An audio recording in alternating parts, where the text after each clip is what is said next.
Bonsoir tout le monde. Salaamaaleykum ñu ngi nuyu ñëpp di leen ziar.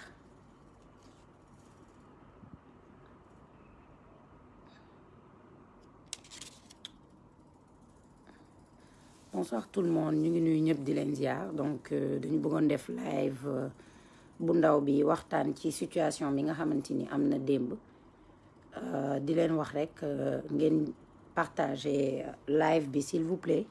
bu ko defee ñi ci war a jot yëpp jot ci. Certes, comme on dit, mënatuñu delloo daam bi sa dignité, mais au moins on peut laver une partie de son honneur. Comme ni ma leen waxee rek kenn ci ñun mënatu ko rendre dignité bi mu perdre ba pare parce que ñu ci bëri gis nañu kanamam ba pare gis nañu benn partie ci awraam mais ñu jéem ñun ñëpp ensemble ñun ñëpp ñu jéem parce que parfois day am erreur yoo xam ne erreuru mbooloo la erreuru collective la donc il faut que tout le monde ensemble qu'on puisse réparer erreur boobu nga xam ne am na même bu fekkee ne suñu loxo takku ci ndax ku ci nekk tey boo nekkoon ci place am rek wax dëgg fa yàlla gëm naa ne doo ko supporter donc ñu ngi leen di ñaan s'il vous plaît ngeen partager vidéo bi 5 secondes lay durer ngeen partager live bi ñi ci war a jot ci ñi ko war a seetaan si. dama nekk en mais c'est pas. salaamaaleykum dama nekk en direct sëñ bi merci beaucoup. donc ñii ñaan tamit ñi nga xam ne dañ may woo buñ ma woo appel normal buñ ma woo sur Messenger s'il vous plaît bu leen ma woo appel normal bu leen ma woo sur Messenger déjà du live boo xamante ni sax les personnes peuvent intervenir live la boo xamante ni dañu ko def pour mën a waxtaan ak sénégalais yi par rapport à la situation que tout le monde partage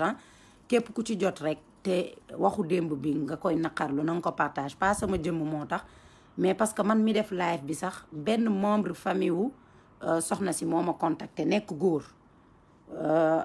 góor ba pare doon jooy ci téléphone bi muy wax ak man ne ma instant yi munoo leen xam ampleur wax bi fi mu toll ci côté familial munuma partager audio bi munuma screen parce que dama ko promettre ne duma ko def mais wallahi azim membre famille wu soxna soosu nga xam ne vidéo bi démb def na tuuru Sénégal kenn ci membre famille bi moo ma contacté ni ma Sophie ma ne ko mu ne ma munoo xam instant yi niveau interne lii coow lii yàq ci suñu biir famille yàq nag mooy côté émotion yàq nag mooy côté yëg-yëg parce que ku ci nekk tey bu fekkoon bokk nga ak soxna soosu ségam ñun ñi bokkul ak moom dara ñoo am lu ñu metti massa maag ponkalum magum jëmm bu ma war a àttana vocal ma di jooy di tuur xéewal wax dëgg fa yàlla ba man ci sama bopp ma déplané wu dañuy commencer par la dame lefuma live bi pour dara expliquer na ma jigéen boobu ban genre jigéen la nekkoon donc elle ne mérite pas ce qui s'est passé nee na jigéen bi digne na dafa jàng ba am ay diplôme am la majorité de sa famille voyagé moom soxna si mu nekk ci dëkk bi di góorgóorlu waaw la majorité de sa famille mën nañ ne dañoo voyagé moom mu nekk fii Sénégal di góorgóorlu yor une partie de sa famille nee na xamul leen si ñàkk fayda xamul leen ci dara loo xamante ni dafa bon moom mi doon jooy contacté ma nee na moom maanaam tey bu fekkee mën nga natt soxna soosu ni mu meloon ci famille mooy ñi nga xamante ni ci comportement dañu irréprochable ci comportement dañu irréprochable ba mu waree jàng na ba mu waree am ay diplôme am na ay diplôme am ba mu waree liggéey na yéen a ngi comprendre ba pare nekk une personne respectée au sein de sa famille kon ngeen war a xam ne nattu fu nekk lay jóge ci doomu aadama une personne boo xamante ni les membres de sa famille sañu ñu sax laal catu karawam ci caaxaan ci foo wala ci ree dinañ duggaat waxaat un peu sur boo leen xooloon vidéo bi ak ñi am seetlu yëpp xam ne innocente la woon que peut-être elle n'était même pas lucide jéemu ñu def avocat du diable mais ay doomu aadama bu ñu defee erreur parfois dañ koy accepter waaw Fatou Faysa dinaa ñëwaat ci la voix de la dame ay doomu aadama bu ñu defee erreur dañ koy accepter may ñaan comme erreur bi ça a été collectif partage yi bëri woon na live bii nga xam ne benn mbokk dame bi bokk na ci ñi nga xam ne dañu ma autoriser wax ma ne naa def live bi wax ngir yàlla parce que waa ji góor yàlla la mais dafa jooy dafa doon jooy comme da nga koy dégg nga xam ni kii nii dafa am lu ko metti mais dama bëgg taxawaat sur la dame. Je ne fais pas l'avocate du diable mais c'est une personne très respectée au sein de sa famille jàng ba am ay diplôme je répète encore une fois catu karawam ci ay caaxaan nit du ko laal ñu ne la majorité de sa famille nekkuñu sax Sénégal moom mi ngi fii dafa ñëw di servir dëkkam ñu ne déet ne waay mu nekk ak ay waajuram loolu dinañ ci ñëwaat ki nga xam ne en fait mënoon na dem damay joxe exemple ki nga xam ne mënoon na dem toog ni ay mbokkam Europe États-Unis n'importe où mu bàyyi loolu yëpp ñëw toog tey di servir réewam est-ce que lii lañ ko waroon fayee lii bi entre point d'interrogation laa koy def te dinaa ñëwaat ci beneen point bi la méchanceté gratuite ci suñu dëkk ñi nga xamante ni yàkkamti nañu doomu aadama yi am tolof-tolof mbaa naqar ba ñu partagé ko ñi nga xamante ni dañuy wax sax damay xaar kaa muy ne loolu mbégte lay doon ci ñoom ñu gis doomu aadama wala gis situation am ñu ni kaa am na maanaam on est maintenant un pays boo xamante ni dundatuñu ci concentré wala focus ci li nga xamante ni dafa baax lépp lu ñu intéressé mooy cas par cas nañ waxante dëgg en tout cas lépp loo xamante ni man mën naa ko wax boog jàllale ko mooy famille bi nee na c'est une femme respectable léegi ñu ñëw ci contenu vidéo bi parce que gis naa Kader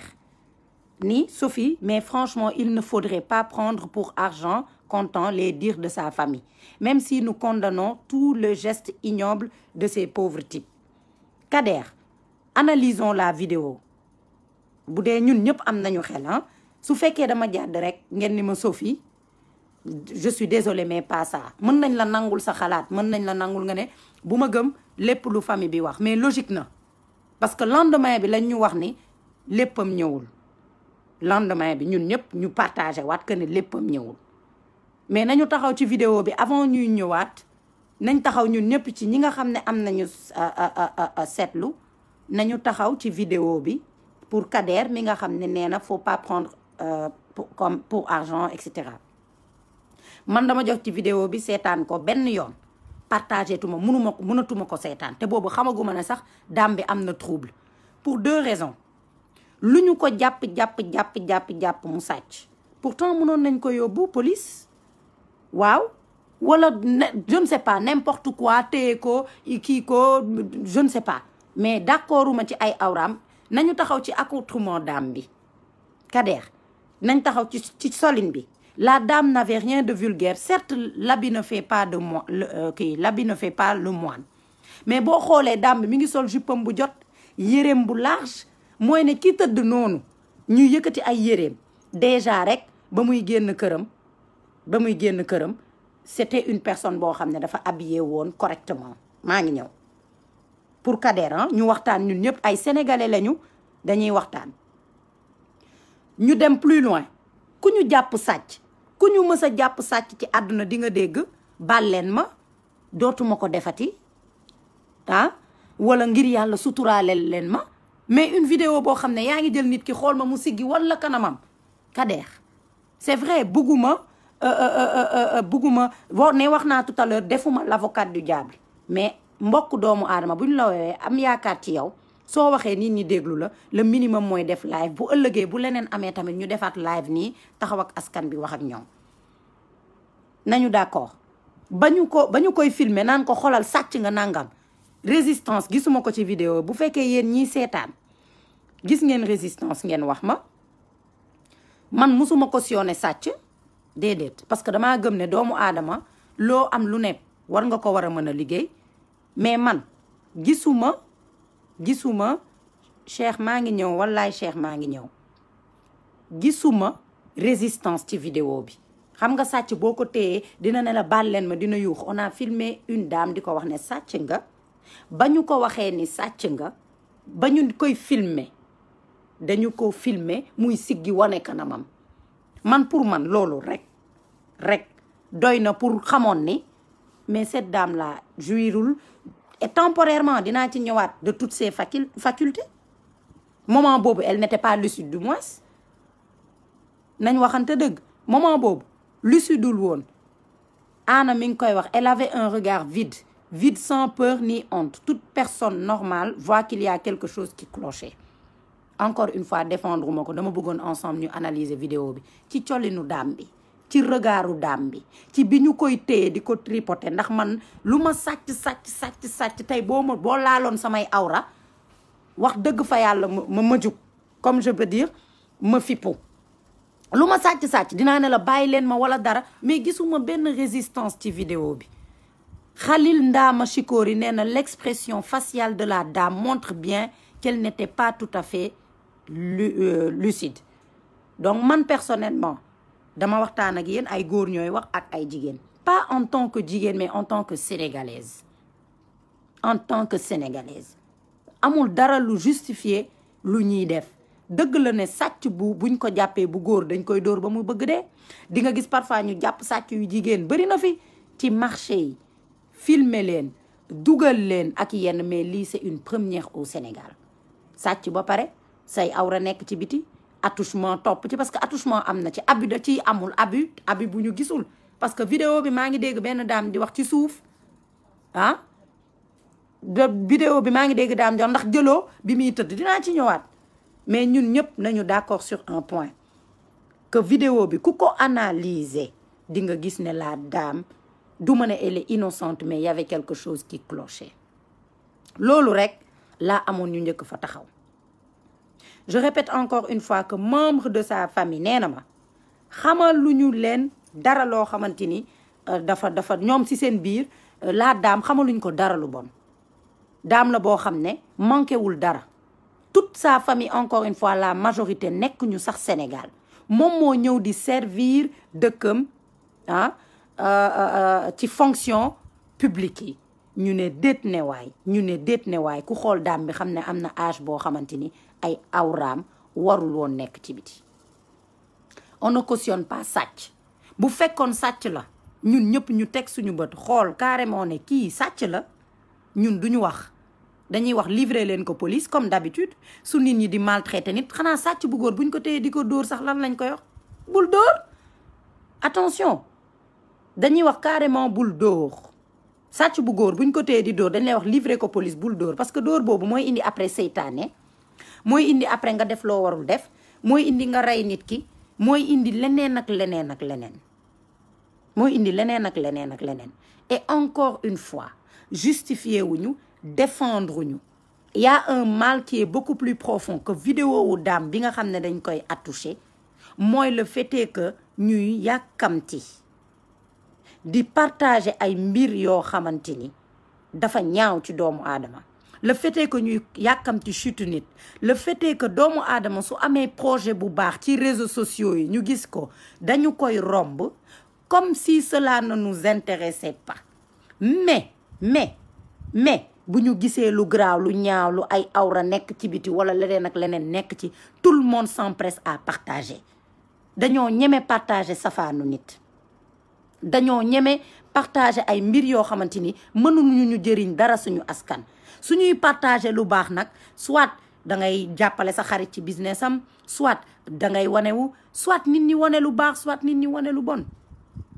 dama ne daam bi lu mu mënti def ci àdduna amul rien qui cautionne le fait que ñu laal ay awraam amul article buñ ko bind déjà nul n'a le droit de faire sa propre loi amul léegi man information bi ma famille bi jox mooy que daam bi dafa responsable daam bi dafa am ay diplôme am yor liggéeyam nekk cadre fii dinaa demaat ci beneen point mooy dafay piquer crise mooy ni dafay piquer crise mooy la daam te famille mooy wax de benn membre de sa famille moo ko wax dugg na am na lu fa xew ci biir seen biir piquer na crise saccagé na fenn te nañ waxante dëgg ñun ñëpp xam nañ trouble psychique yooyu nga xam ne bu la dalee nga mën a toj fenn peut-être am nga mbokk boo xamante ni da koy dal am nga mbokk boo xam ne situation yu mel noonu xam na ko nañ waxante dëgg donc xam ngeen lan la ñuy woowee yenn trouble psychique yi rawatina nag koo xam ne da ko daaneloon ba ñu faj ko foog ne tane na ñu indiwaat ko mu delluwaat ci liggéeyam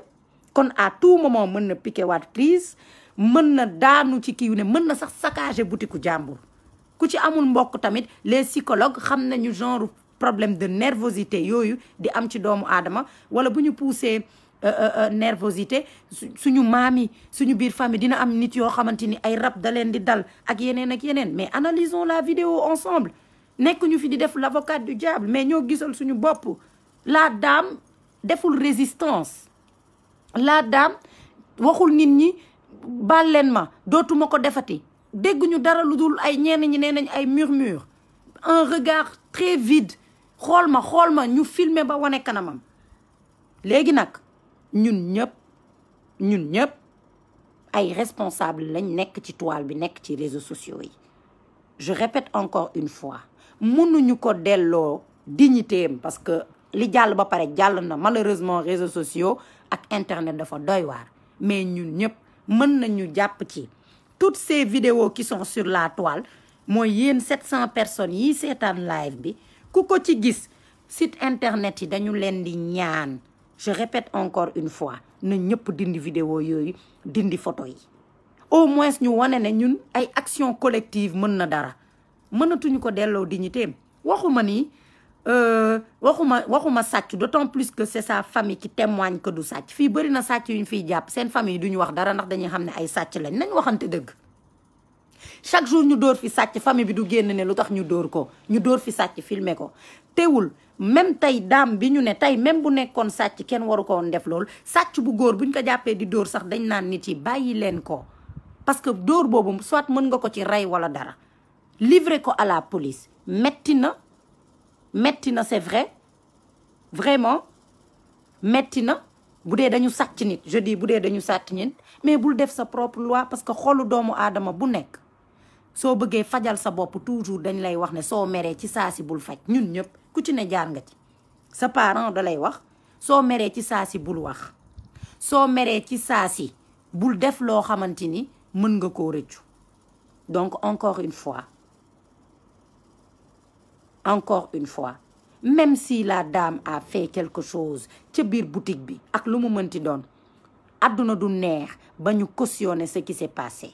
pour ñun ñëpp, muy góor muy jigéen, vidéo démb bi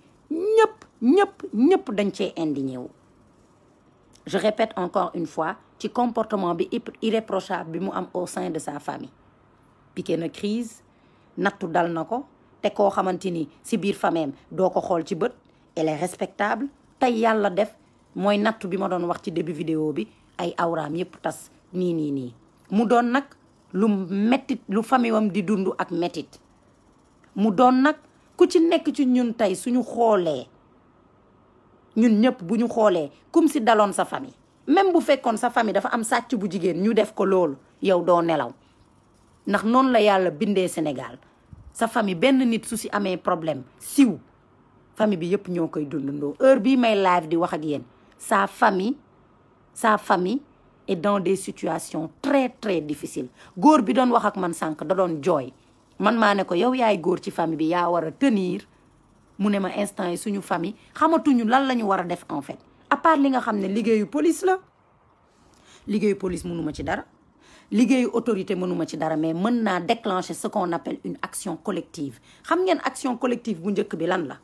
képp ci ñun koo xam ne romb nga vidéo bi ci site internet, supprimez s'il vous plaît pour la dignité de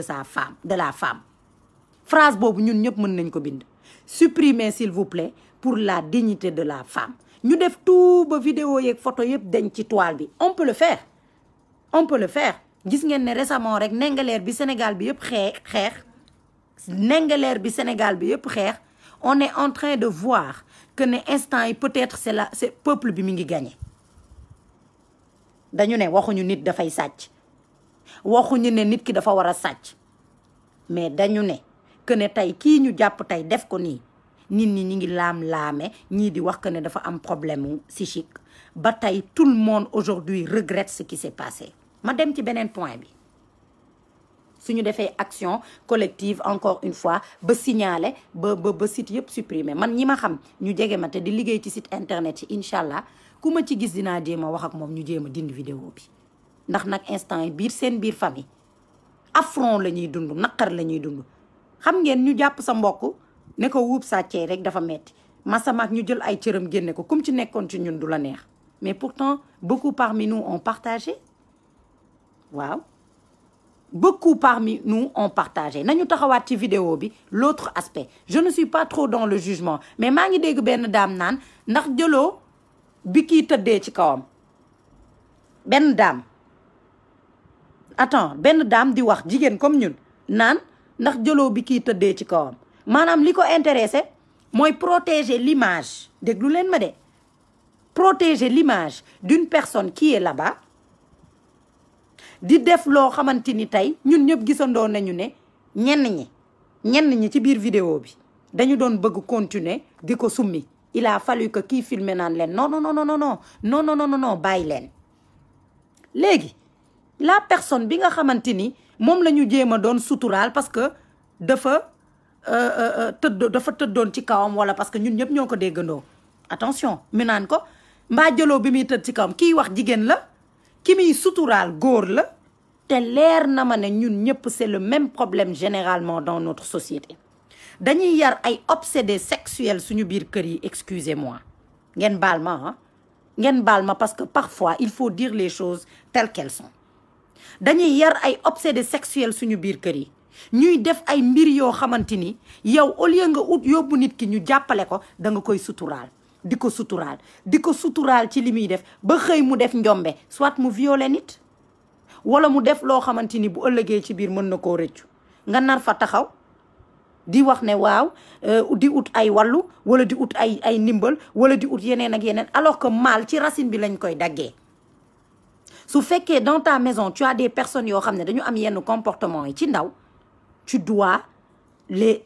aider dangaa war a jàppale sa doom danga war a jàppale sa cousin danga war a jàppale sa frère soo gisee ne kii mi ngi am yenn comportement yoo xamante ni dafa anormal bëri na Cheikh Thiaré noonu laay waxee de du sama xol moo fees nii laa mel y a des personnes passionnées les personnes passionnées nii la ñuy waxee du dara du mer du dara damay waxtaan ak les Sénégalais ak les peu de personnes yi may suivre mani ñun ñëpp parfois dañuy protéger ay doomu aadama suñu kër yoo xam ne su fekkoon début bi dañ leen a jàppale lu bëri du am parce que yow yaa ngi bañ affront personnel mais tu n'aides pas l'autre personne à aller mieux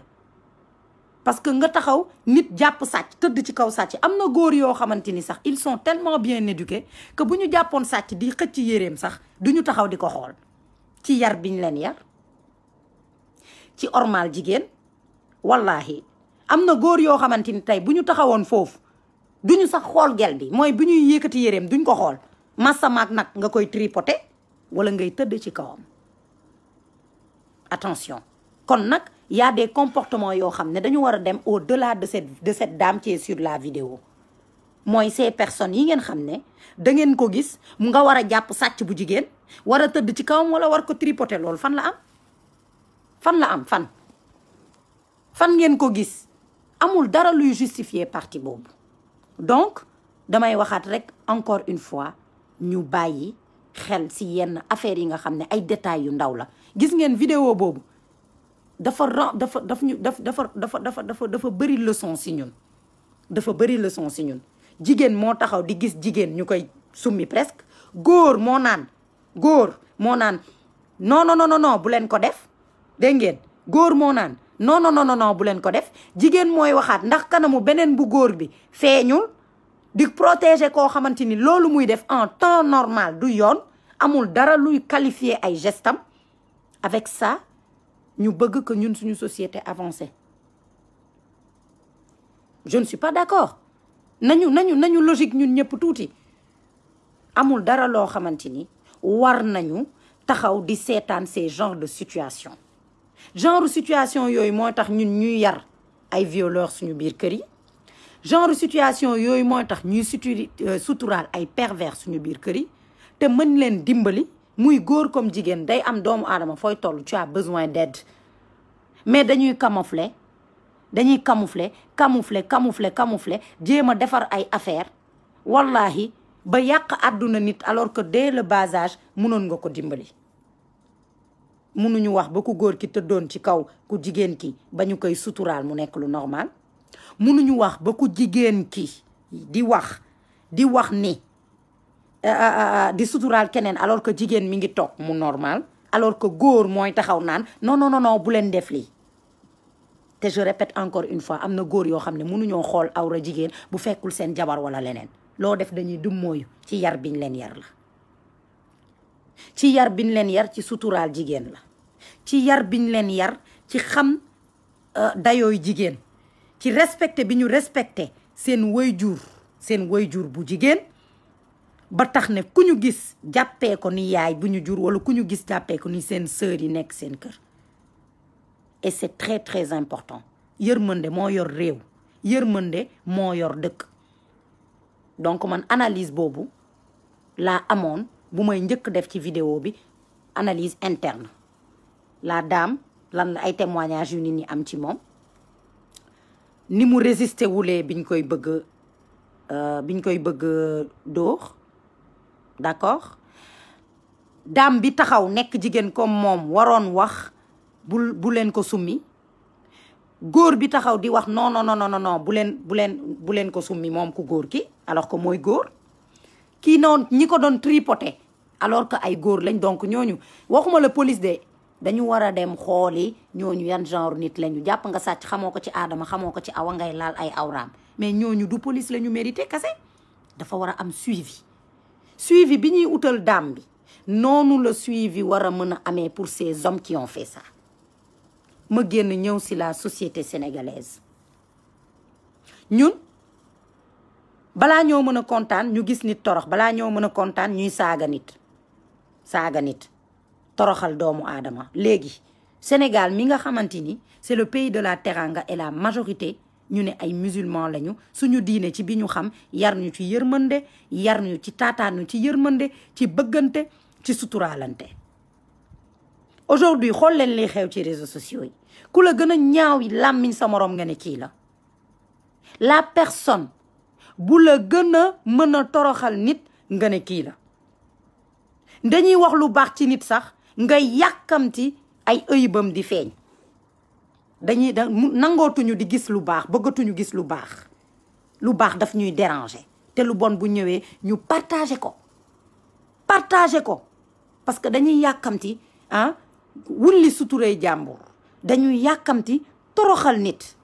merci maa ngi gis information bi que ñu ngi en garde à vue mais dañuy tenir rek à informer un peu la population sur la situation bi nga xam ne lu ndaw mën na yàq vie wu doomu aadama lu ndaw te ñu ngi koy fowee ñun ñëpp. on prend les réseaux sociaux au lieu ñu utiliser ko pour des rappels que ça soit chrétien ou musulman au lieu ñu utiliser ko pour ay rappels yoo xam ne mën nañu amal njëriñ au lieu ñu utiliser ko di soññ doomu aadama yi di fësal lu baax lan la ñuy def dañu koy utiliser léegi contre les gens les faux profils. balaa ngaa kontaan dem créer sa faux profil fekk sa noon fi mu nekk yàq ko musiba bu dul bu nañ waxante dëgg yàq ko musiba bu dul jeex. un jour je me suis posé la question à savoir malgré ñu baax ñi ñu am suñu réew mi yëpp richesse yi ñu am yëpp ginnaaw piller bi ñi piller pourquoi mënuñu développer xol yi on n'est pas capable d'être unis mënuñu yéenante lu baax. wax naa leen tout à l'heure nit day am projet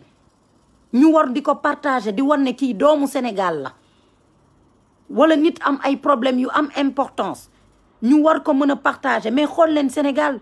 tout le temps daa ngi yàkkamti torox tànge nit. dañ naan la diw baax na sax nga dem di def recherche ci viwam pour xool lu bon li nga ko mën a waxal wala lu bon loo ko mën a xamal.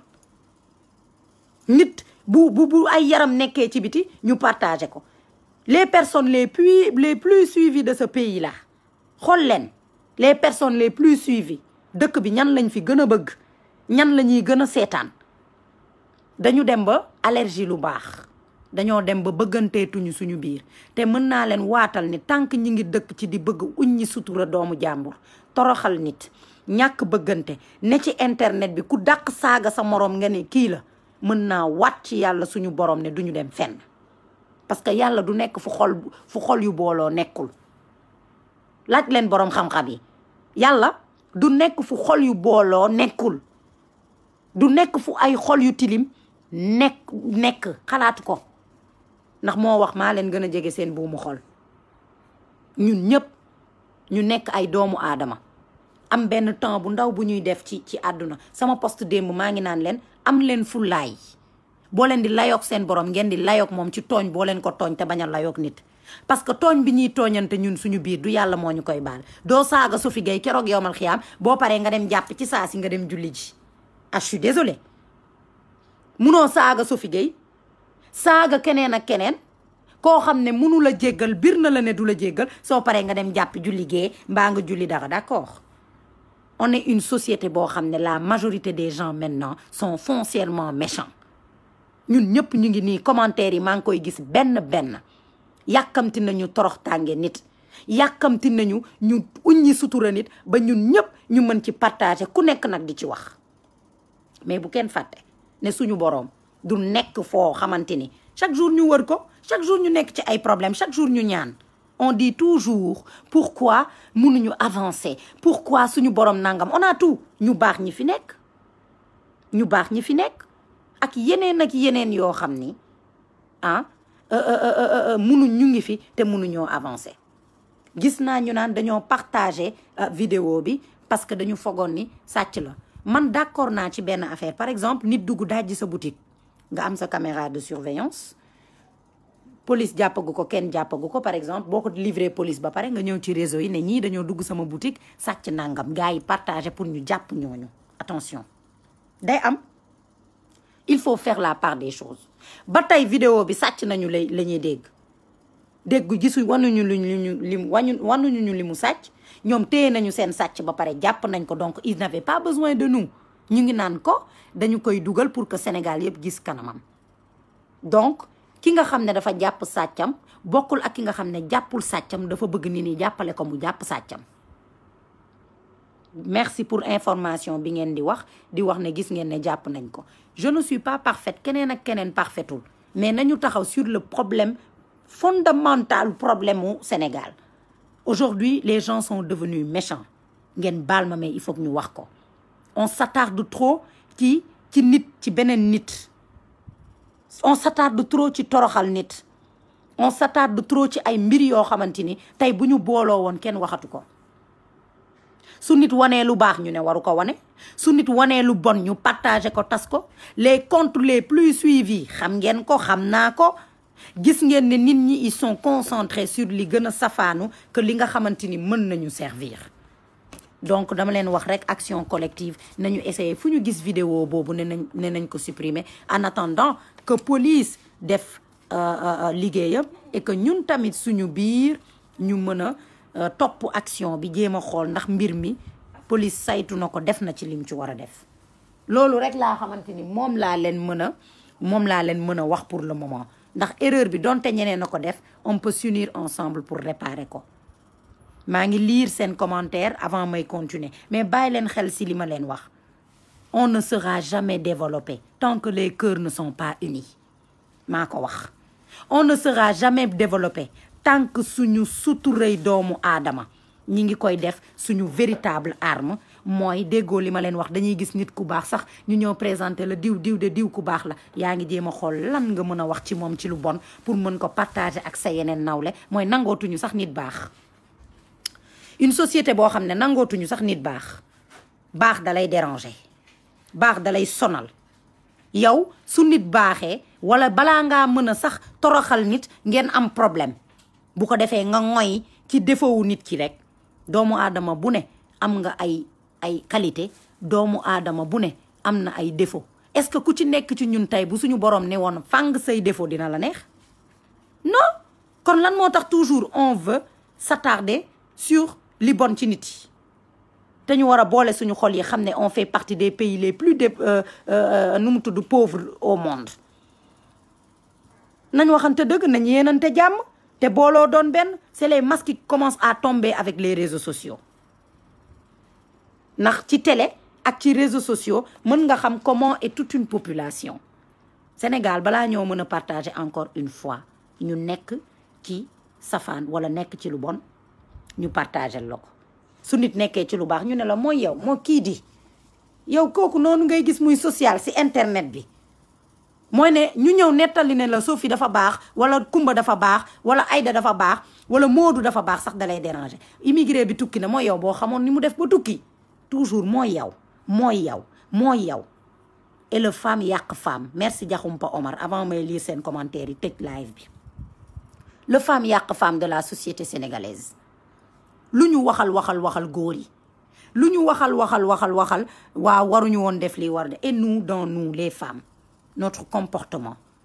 da ngay taxaw di wax loo xamante ni nañ waxante dëgg pour jigéen yépp la wala dara ay jigéen ñooy ñëw clash la nga ñëw taxaw di wax ñu naan la ñaw baax na ci moom nga ñëw taxaw nekk ak doomu aadama nekk ci moom ci li nga xamante ni lu baax la ñu yàq ko ba mu yàqu. femme yàq femme le femme yàq femme tamit bokk na ci li nga xam ne day retarder la société sénégalaise ndax femme la ñu doon uññi suturaam di ko làmb femme moo taxaw femme moo taxaw di seetaan loolu di xool nu muy protéger yeneen nit ñi. donc nag je suis désolée de le dire tant que les cœurs ne sont pas unis je répète encore une fois je suis désolée suñu pays du mës a développé wu. allons vers l'essentiel soyons bien déet bul wax dootuma ñibbi si ndeysaan Michael donc ñun ñëpp nañu jéem a góorgóorlu. maa ngi lire quelques commentaires avant ñuy arrêter live bi di wax rek encore une fois que ne la dame bi nga xamante ni lii am na les 2 jeunes sont arrêtés maa ngi jot information bi mu doon tamit bonne nouvelle j'espère que la police dina def li mu war def. quant à nous sur les réseaux sociaux ñun ñoo mën a dem def tout pour que ñu supprimer vidéo yëpp massawu famille bi encore une fois ànd ak ñoom ci naqar bi nga xam ne honneuru nit presque dañ koo uññi sutura nit dañ koo uññi mais bu mu leen bett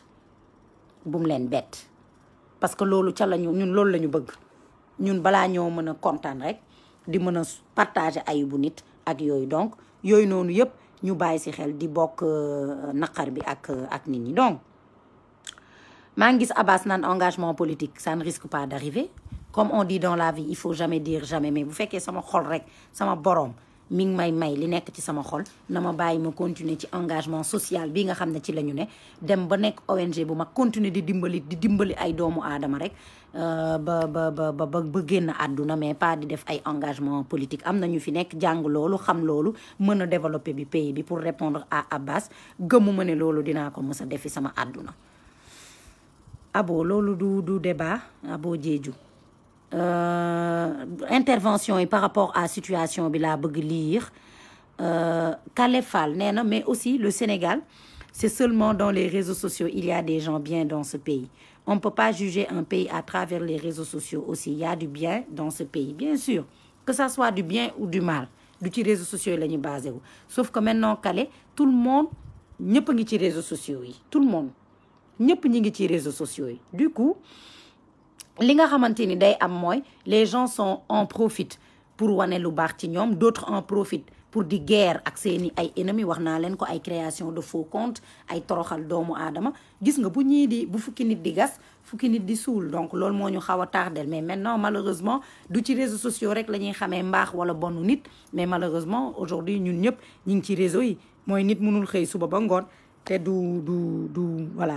connecté wala nekk ci réseau yi.